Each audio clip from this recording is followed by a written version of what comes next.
ان الحمد للہ نحمده ونصلی علی رسولہ الکریم اما بعد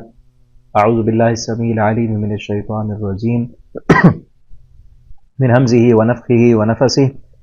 بسم اللہ الرحمن الرحیم وَإِذْ قُلْنَا لِلْمَلَائِكَةِ اسْجُدُوا لِآدَمَ فَسَجَدُوا إِلَّا إِبْلِيسَ أَبَى۔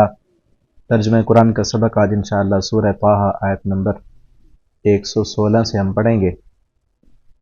وَإِذْ قُلْنَا لِلْمَلَائِكَةِ اسْجُدُوا، اور جب ہم نے کہا فرشتوں سے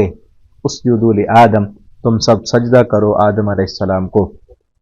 فسجدوا، پس ان سب نے سجدہ کیا، الا ابلیس، سوائے ابلیس کے، ابلیس نے نہ کیا۔ جسے ہم پڑھا ہے سورہ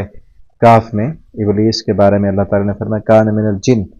وہ جنوں میں سے تھا، رہتا تھا یہ ملائکہ کے ساتھ، تو جب ملائکہ کو حکم ملا تو اس کو بھی حکم ساتھ میں ملا۔ ملائکہ نے سب نے کیا لیکن ابلیس نے نہیں کیا، ابا، اس نے انکار کر دیا۔ اور پیچھے سورۃ الاعراف میں ہم پڑھ آئے ہیں کہ اللہ تعالیٰ نے جب اس سے پوچھا تو اس نے کہا تھا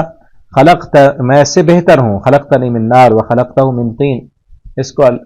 آپ نے مٹی سے بنایا، مجھے آگ سے بنایا، آگ اوپر جاتی ہے، مٹی نیچے آتی ہے، لہٰذا میرا شان زیادہ ہے، اس لیے میں اس کو سجدہ نہیں کرتا، انکار کیا اور سجدہ نہ کیا اس نے۔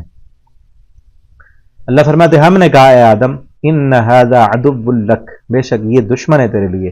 ولزوجک، اور تیری بیوی کا بھی دشمن ہے، فلا یخرجنکما من الجنہ، یاد رکھنا یہ تمہیں کہیں جنت سے نہ نکلوا دے، فتشقا، تو پھر تم مشقت میں پڑ جاؤ گے، تم پھر تکلیف میں پڑ جاؤ گے، تشقا، تم تکلیف یعنی دنیا کی مشقتوں میں پڑ جاؤ گے پھر تم۔ یہاں جنت میں کھانا بھی مل رہا ہے، پینا بھی مل رہا ہے، اور لباس بھی ہے، جنت کا آرام بھی ہے، اور تمہارا مسکن بھی ہے، لیکن دنیا میں جاؤ گے تو کھانے کے لیے بھی محنت کرنی پڑے گی، کھانے کے لیے بھی، رہائش کے لیے بھی، کپڑے کے لیے بھی، یہ ساری محنتیں مشقتیں تمہیں اٹھانی پڑیں گی جب دنیا میں چلے جاؤ گے۔ اور یہاں یہ دیکھیں بڑا بہترین نقطہ ہے یہاں پہ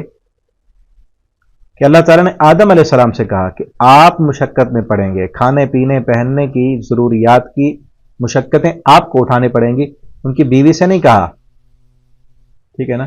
تو اس سے یہ معلوم ہوتا ہے کہ اللہ تعالیٰ نے جو خوراک کا انتظام ہے، جو ضروریات زندگی ہیں، اس کی ذمہ داری اللہ نے مرد پر رکھی ہے، عورت پر نہیں ہے، عورت پر یہ ذمہ داری نہیں ہے، مرد کی ذمہ داری ہے،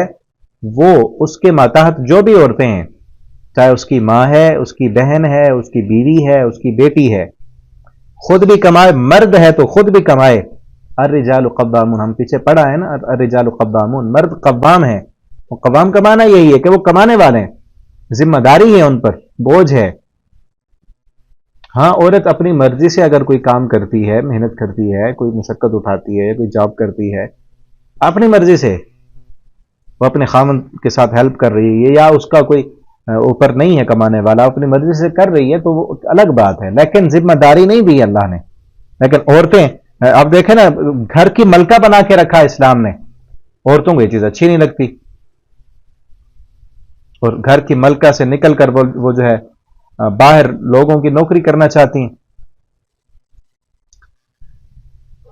ان لکا، آگے دیکھیں، ان لکا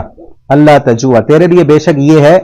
اللہ تجوع فیہا، کہ تو نہ بھوکا رہے گا اس جنت میں، ولا تعرا، اور نہ تو ننگا ہوگا،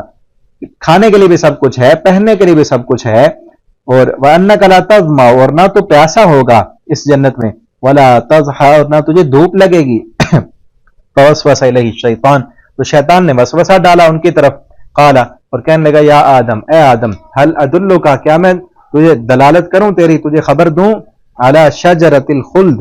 ایک درخت کی جو ہمیشہ رہنے والا ہے۔ اللہ رب العالمین نے روکا تھا کہ اس درخت کے قریب نہیں جانا، اس کا پھل نہیں کھانا، تو نافرمانی ہو جائے گی۔ شیطان کہنے لگا کہ یہی درخت تو ہے علی شجرۃ الخلد، یہ ہمیشگی کا درخت ہے، اگر اس کا پھل تم کھا لو گے تو پھر ہمیشہ ہمیشہ اسی جنت میں رہو گے۔ وہ تو نکلوانا چاہتا تھا، علی شجرۃ الخلد، ہمیشگی کا درخت، بملک، اور بادشاہی، لا یبلا، جو پرانی نہیں ہوگی، جو ختم نہیں ہوگی، ہمیشہ کی بادشاہی ہوگی۔ فاکلا منہا، اللہ فرماتے ہیں بس ان دونوں نے کھا لیا، فبدت لہما، خود بھی کھایا آدم علیہ السلام نے، بیوی نے بھی کھایا، فبدت لہما، تو ظاہر ہو گئے ان دونوں کے لیے سوآتہما، ان کی شرمگاہیں ان کے لیے کھول دی گئی. جب نافرمانی کی تو اب لباس بھی اتار دیا گیا جنت کا اور جنت سے بھی نکالا گیا. وطافقا یخصفان علیہما من ورق الجنہ، اور دونوں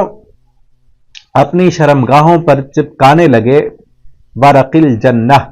جنت کے پتے، جنت کے درختوں کے پتے توڑ کر اپنی شرمگاہوں پر لگانے لگے اور ان کو چھپانے لگے. وعصا آدم، اور نافرمانی کی آدم علیہ السلام نے اپنے رب کی، ربہ اپنے رب کی، فغوا، اور وہ بہک گیا، بھٹک گیا، غلطی ہو گئی ان سے. اور اسی غلطی کے پیچھے سورہ اعراف میں ہم پڑھ رہے ہیں فوراً جب پتہ چلا کہ مجھ سے غلطی ہوئی معافی مانگی. ربنا ظلمنا انفسنا وان لم تغفر لنا وترحمنا لنكونن من الخاسرین، اللہ مجھ سے غلطی ہوئی، بھول ہو گئی، اگر تو معاف نہیں کرے گا تو کوئی معاف کرنے والا نہیں ہے. اللہ فرماتے جب آدم علیہ السلام نے معافی مانگی غلطی کی، ہم نے اس کے سارے گناہ معاف کر دیے. ٹھیک ہے، تو ہم بھی آدم علیہ السلام کے بیٹے بنے، غلطیاں ہم سے بھی ہوتی ہیں تو فوراً معافی مانگیں، اللہ تعالیٰ سے اپنے گناہوں کی معافیاں مانگیں. آگے انشاءاللہ اگلے سبق میں پڑھیں گے. اللہ تعالیٰ سے دعا ہے اللہ رب العالمین ہمیں قرآن پڑھنے، سمجھنے، اس کے مطابق زندگی بسر کرنے کی اللہ ہمیں توفیق دیں.